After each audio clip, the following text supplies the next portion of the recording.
ओम गणगणपते नमः। ओम गणगणपते नमः। ओम गणगणपते नमः। ओम नमः शिवाय। संपूर्ण देवताओं के तेज से देवी का महालक्ष्मी रूप में अवतार और उनके द्वारा महिषासुर का वध। ऋषि कहते हैं, राजन, रम नाम से प्रसिद्ध एक असुर था जो दैत्य वंश का शिरोमणि माना जाता था। उससे महातेजस्वी महिष नामक दानव का जन्म हुआ था। दानवराज महिष समस्त देवताओं को युद्ध में पराजित करके देवराज इंद्र के सिंहासन पर जा बैठा और स्वर्गलोक में रहकर त्रिलोकी का राज्य करने लगा। तब पराजित हुए देवता ब्रह्मा जी की शरण में गए। ब्रह्मा जी भी उन सबको साथ ले उस स्थान पर गए जहाँ भगवान शिव और विष्णु विराजमान थे। वहाँ पहुंचकर सब देवताओं ने शिव और केशव को नमस्कार किया तथा अपना सब वृतांत यथार्थ रूप से ब्यौरेवार कह सुनाया। वे बोले, भगवान, दुरात्मा महिषासुर ने हम सबको सम्रांगण में जीतकर स्वर्गलोक से निकाल दिया है, इसलिए हम इस मृत्युलोक में भटक रहे हैं और कहीं भी हमें शांति नहीं मिल रही है। उस असुर ने इंद्र आदि देवताओं की कौन कौन सी दुर्दशा नहीं की है। सूर्य, चंद्रमा, वरुण, कुबेर, यम, इंद्र, अग्नि, वायु, गंधर्व, विद्याधर और चारण, इन सबके तथा अन्य लोगों के भी जो कर्तव्य कर्म हैं, उन सबको वह पापात्मा असुर स्वयं ही करता है। उसने दैत्य पक्ष को अभयदान कर दिया है, इसलिए हम सब देवता आपके शरण में आए हैं। आप दोनों हमारी रक्षा करें और उस असुर के वध का उपाय शीघ्र ही सोचें, क्योंकि आप दोनों ऐसा करने में समर्थ हैं। देवताओं की यह बात सुनकर भगवान शिव और विष्णु ने अत्यंत क्रोध किया। रोष के मारे उनके नेत्र घूमने लगे। तब अत्यंत क्रोध से भरे हुए भगवान शिव और विष्णु के मुख से तथा अन्य देवताओं के शरीर से तेज प्रकट हुआ। तेज का वह महान पुंज अत्यंत प्रज्वलित हो दसों दिशाओं में प्रकाशित हो उठा। दुर्गा जी के ध्यान में लगे हुए सब देवताओं ने उस तेज को प्रत्यक्ष देखा। संपूर्ण देवताओं के शरीरों से निकला हुआ वह अत्यंत भीषण तेज एकत्र हो एक नारी के रूप में परिणत हो गया। वह नारी साक्षात महिषमर्दिनी देवी थी।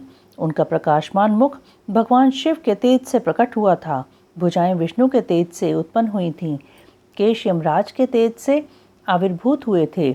उनके दोनों स्तन चंद्रमा के तेज से प्रकट हुए थे।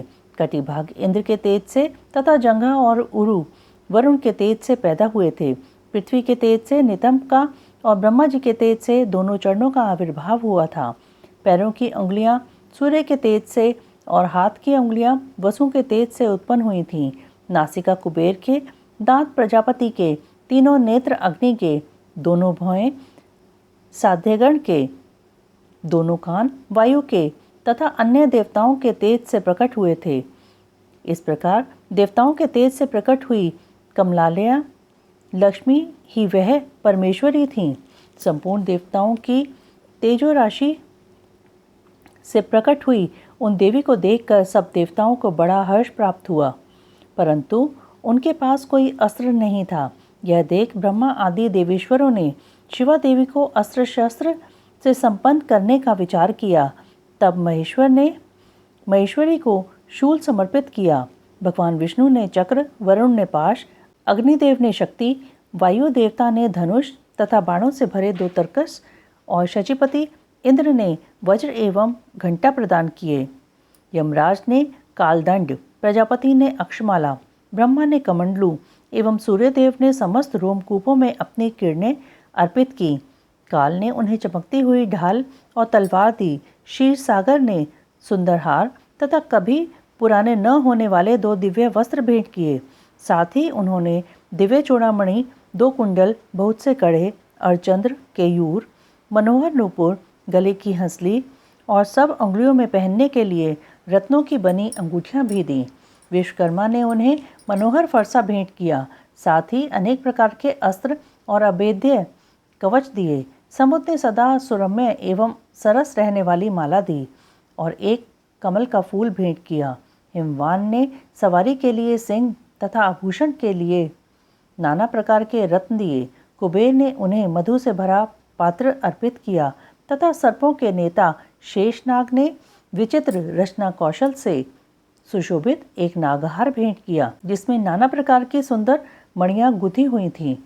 इन सब ने तथा दूसरे देवताओं ने भी आभूषण और अस्त्र शस्त्र देकर देवी का सम्मान किया। तत्पश्चात उन्होंने बारंबार अट्टहास करके उच्चस्वर से गर्जना की। उनके उस भयंकर नाद से संपूर्ण आकाश गूंज उठा। उससे बड़े जोर की प्रतिध्वनि हुई जिससे तीनों लोकों में हलचल मच गई। चारों समुद्रों ने अपनी मर्यादा छोड़ दी। पृथ्वी डोलने लगी। उस समय महिषासुर से पीड़ित हुए देवताओं ने देवी की जय जयकार की। तदंतर सब देवताओं ने उन महालक्ष्मी स्वरूपा पराशक्ति जगदम्बा का भक्ति गदगद वाणी द्वारा स्तवन किया। संपूर्ण त्रिलोकी को शोभग्रस्त देख देववैरी दैत्य अपनी समस्त सेना को कवच आदि से सुसज्जित कर हाथों में हथियार ले सहसा उठ खड़े हुए। रोष से भरा हुआ महिषासुर भी उस शब्द की ओर लक्ष्य करके दौड़ा और आगे पहुंचकर उसने देवी को देखा जो अपनी प्रभा से तीनों लोकों को प्रकाशित कर रही थी। इस समय महिषासुर के द्वारा पालित करोड़ों शस्त्रधारी महावीर वहां आ पहुंचे।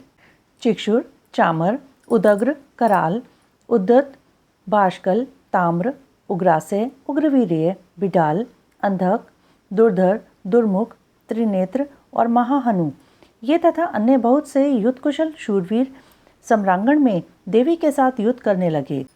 वे सबके सब अस्त्र शस्त्रों की विद्या में पारंगत थे। इस प्रकार देवी और दैत्यगण दोनों परस्पर जूझने लगे। उनका वह भीषण समय मारकाट में ही बीतने लगा। इस तरह भयानक युद्ध होने के बाद महिषासुर देवी के साथ महायुद्ध करने लगा। तब देवी ने कहा, रे मूढ़, तेरी बुद्धि मारी गई है। तू व्यर्थ हट क्यों करता है? तीनों लोकों में कोई भी असुर युद्ध में मेरे सामने टिक नहीं सकते। यूँ कहकर सर्व कलामयी देवी कूद कर महिषासुर पर चढ़ गईं और अपने पैर से उसे दबाकर उन्होंने भयंकर शूल से उसके कंठ में आघात किया। उनके पैर से दबा होने पर भी महिषासुर अपने मुख से दूसरे रूप में बाहर निकलने लगा। अभी आधे ही शरीर से वह बाहर निकलने पाया था कि देवी ने अपने प्रभाव से उसे रोक दिया। आधा निकले होने पर भी वह महाअधम दैत्य देवी के साथ युद्ध करने लगा। तब देवी ने बहुत बड़ी तलवार से उसका सर काटकर उस असुर को धराशायी कर दिया। फिर तो उसके सैनिकगण हाय हाय करके नीचे मुख किए भयभीत हो रणभूमि से भागने और त्राही त्राही की पुकार करने लगे। उस समय इंद्र आदि सब देवताओं ने देवी की स्तुति की। गंधर्व गीत गाने लगे और अप्सराएं नृत्य करने लगीं। राजन, इस प्रकार मैंने तुमसे देवी के महालक्ष्मी अवतार की कथा कही है। अब तुम सुस्थिर चित्त से सरस्वती के प्रादुर्भाव का प्रसंग सुनो। देवी उमा के शरीर से सरस्वती का आविर्भाव। उनके रूप की प्रशंसा सुनकर शुंभ का उनके पास दूत भेजना। दूत के निराश लौटने पर शुंभ का क्रमशः धूमलोचन, चंडमुंड तथा रक्तबीज को भेजना और देवी के द्वारा उन सब का मारा जाना। ऋषि कहते हैं, पूर्व काल में शुंभ और निशुंभ नाम के दो प्रतापी दैत्य थे जो आपस में भाई थे। उन दोनों ने चराचर प्राणियों सहित समस्त त्रिलोकी के राज्य पर बलपूर्वक आक्रमण किया। उनसे पीड़ित हुए देवताओं ने हिमालय पर्वत की शरण ली और संपूर्ण अभीष्टों को देने वाली सर्वभूतजननी देवी उमा का स्तवन किया। देवता बोले, महेश्वरी दुर्गे, आपकी जय हो। अपने भक्तजनों का प्रिय करने वाली देवी, आपकी जय हो। आप तीनों लोकों की रक्षा करने वाली शिवा हैं। आपको बारंबार नमस्कार है। आप ही मोक्ष प्रदान करने वाली परा अम्बा हैं। आपको बारंबार नमस्कार है। आप समस्त संसार की उत्पत्ति, स्थिति और संहार करने वाली हैं। आपको नमस्कार है। कालिका और तारा रूप धारण करने वाली देवी, आपको नमस्कार है। छिन्नमस्ता आपका ही स्वरूप है। आप ही श्री विद्या हैं। आपको नमस्कार है।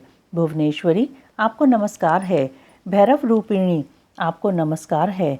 आप ही बगलामुखी और धूमावती हैं। आपको बारंबार नमस्कार है।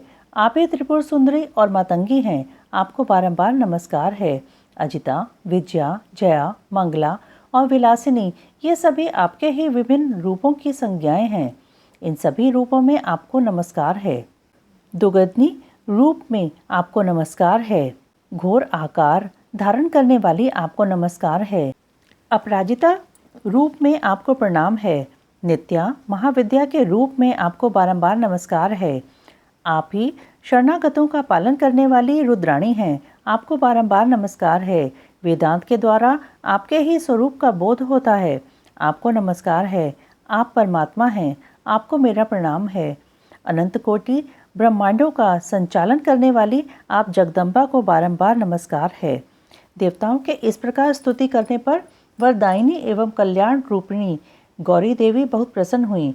उन्होंने समस्त देवताओं से पूछा, आप लोग यहाँ किसकी स्तुति करते हैं? तब उन्हीं गौरी के शरीर से एक कुमारी प्रकट हुई। वह सब देवताओं को देखते देखते शिव शक्ति से आदरपूर्वक बोली, माँ, ये समस्त स्वर्गवासी देवता निशुंभ और शुंभ नामक प्रबल दैत्यों से अत्यंत पीड़ित हो अपनी रक्षा के लिए मेरी स्तुति करते हैं। पार्वती के शरीर कोश से वह कुमारी निकली थी, इसलिए कौशिकी नाम से प्रसिद्ध हुई। कौशिकी की ही साक्षात शुंभासुर का नाश करने वाली सरस्वती हैं। उन्हीं को उग्रतारा और महोग्रतारा भी कहा गया है। माता के शरीर से स्वतः प्रकट होने के कारण वे इस भूतल पर मातंगी भी कहलाती हैं। उन्होंने समस्त देवताओं से कहा, तुम लोग निर्भय रहो, मैं स्वतंत्र हूँ, अतः किसी का सहारा लिए बिना ही तुम्हारा कार्य सिद्ध कर दूंगी। ऐसा कहकर वे देवी तत्काल वहां अदृश्य हो गईं। एक दिन शुंभ और निशुंभ के सेवक चंड और मुंड ने देवी को देखा। उनका मनोहर रूप नेत्रों को सुख प्रदान करने वाला था। उसे देखते ही वे मोहित हो सुदबुद होकर पृथ्वी पर गिर पड़े। फिर होश में आने पर वे अपने राजा के पास गए और आरंभ से ही सारा वृत्तांत बताकर बोले, महाराज, हम दोनों ने एक अपूर्व सुंदरी नारी देखी है जो हिमालय के रमणीय शिखर पर रहती है और सिंह पर सवारी करती है। चंडमुंड की यह बात सुनकर महान असुर शुंभ ने देवी के पास सुग्रीव नामक अपना दूत भेजा और कहा, दूत, हिमालय पर कोई अपूर्व सुंदरी रहती है, तुम वहां जाओ और उससे मेरा संदेश कहकर उसे प्रयत्नपूर्वक यहाँ ले आओ। यह आज्ञा पाकर दानव शिरोमणि सुग्रीव हिमालय पर गया और जगदम्बा महेश्वरी से इस प्रकार बोला। दूत ने कहा, देवी, दैत्य शुंभासुर अपने महान बल और विक्रम के लिए तीनों लोकों में विख्यात है। उनका छोटा भाई निशुंभ भी वैसा ही है। शुंभ ने मुझे तुम्हारे पास दूत बनाकर भेजा है, इसलिए मैं यहाँ आया हूँ। सुरेश्वरी, उसने जो संदेश दिया है उसे इस समय सुनो। मैंने सम्रांगण में इंद्र आदि देवताओं को जीतकर उनके समस्त रत्नों का अपहरण कर लिया है। यज्ञ में देवता आदि के दिए हुए देवभाग का मैं स्वयं ही उपभोग करता हूँ। मैं मानता हूँ कि तुम स्त्रियों में रत्न हो, सब रत्नों के ऊपर स्थित हो, इसलिए तुम कामजनित रस के साथ मुझको अथवा मेरे भाई को अंगीकार करो। दूत के मुंह से शुंभ का यह संदेश सुनकर भूतनाथ भगवान शिव की प्राणवल्लभा महामाया ने इस प्रकार कहा। देवी बोली, दूत, तुम सच कहते हो, तुम्हारे कथन में थोड़ा सा भी असत्य नहीं है, परंतु मैंने पहले से एक प्रतिज्ञा कर ली है, उसे सुनो। जो मेरा घमंड चूर कर देगा, जो मुझे युद्ध में जीत ले, उसी को मैं पति बना सकती हूँ, दूसरे को नहीं। यह मेरी अटल प्रतिज्ञा है, इसलिए तुम शुंभ और निशुंभ को मेरी ये प्रतिज्ञा बता दो, फिर इस विषय में जैसा उचित हो वैसा वे करें। देवी की यह बात सुनकर दानव सुग्रीव लौट गया। वहां जाकर उसने विस्तार पूर्वक राजा को सब बातें बताईं। दूत की बात सुनकर उग्र शासन करने वाला शुंभ कुपित हो उठा और बलवानों में श्रेष्ठ सेनापति धूम्राक्ष से बोला, धूम्राक्ष, हिमालय पर कोई सुंदरी रहती है, तुम शीघ्र वहां जाकर जैसे भी वह यहाँ आए उसी तरह उसे ले आओ। असुर प्रवर, उसे लाने में तुम्हें भय नहीं मानना चाहिए। यदि वह युद्ध करना चाहे तो तुम्हें प्रयत्नपूर्वक उसके साथ युद्ध भी करना चाहिए। शुंभ की ऐसी आज्ञा पाकर दैत्य धूम्रलोचन हिमालय पर गया और उमा के अंश से प्रकट हुई भगवती भुवनेश्वरी से कहा, नितंबिनी, मेरे स्वामी के पास चलो, नहीं तो मैं तुम्हें मरवा डालूंगा। मेरे साथ 60,000 असुरों की सेना है। देवी बोली, वीर, तुम्हें दैत्यराज ने भेजा है, यदि मुझे मार ही डालोगे तो क्या करूंगी, परंतु युद्ध के बिना मेरा वहां जाना असंभव है, मेरी ऐसी ही मान्यता है। देवी के ऐसा कहने पर दानव धूम्रलोचन उन्हें पकड़ने के लिए दौड़ा, परंतु महेश्वरी ने हूँ के उच्चारण मात्र से उसको भस्म कर दिया। तभी से वे देवी इस भूतल पर धूमावती कहलाने लगीं। उनकी आराधना करने पर वे अपने भक्तों के शत्रुओं का संहार कर डालती हैं। धूम्राक्ष के मारे जाने पर अत्यंत कुपित हुए देवी के वाहन सिंह ने उसके साथ आए हुए समस्त असुर गणों को चबा डाला। जो मरने से बचे वे भाग खड़े हुए। इस प्रकार देवी ने दैत्य धूम्रलोचन को मार डाला। इस समाचार को सुनकर प्रतापी शुंभ ने बड़ा क्रोध किया। वह अपने दोनों होठों को दांतों से दबा कर रह गया। उसने क्रमशः चंडमुंड तथा रक्तबीज नामक असुरों को भेजा। आज्ञा पाकर वे दैत्य उस स्थान पर गए जहाँ देवी विराजमान थीं। अणिमा आदि सिद्धियों से सेवित तथा अपनी प्रभा से संपूर्ण दिशाओं को प्रकाशित करती हुई भगवती सिंह वाहिनी को देखकर विशेष दानव वीर बोले, देवी तुम शीघ्र ही शुंभ और निशुंभ के पास चलो, अन्यथा तुम्हें गण और वाहन सहित मरवा डालेंगे। वहाँ में शुंभ को अपना पति बना लो। लोकपाल आदि भी उनकी स्तुति करते हैं। शुंभ को पति बना लेने पर तुम्हें उस महान आनंद की प्राप्ति होगी जो देवताओं के लिए भी दुर्लभ है। उनकी ऐसी बात सुनकर परमेश्वरी अम्बा मुस्कुराकर सरस मधुर वाणी में बोली। देवी ने कहा, अद्वितीय महेश्वर परब्रह्म परमात्मा सर्वत्र विराजमान है, जो सदाशिव कहलाते हैं। वेद भी उनके तत्व को नहीं जानते, फिर विष्णु आदि की तो बात ही क्या है। उन्हीं सदाशिव की मैं सूक्ष्म प्रकृति हूँ, फिर दूसरे को पति कैसे बना सकती हूँ। सिंहनी कितनी भी कामातुर क्यों न हो जाए, वह गीदड़ को कभी अपना पति नहीं बनाएगी। हथिनी गधे को और बाघिनी खरगोश को नहीं वरेगी।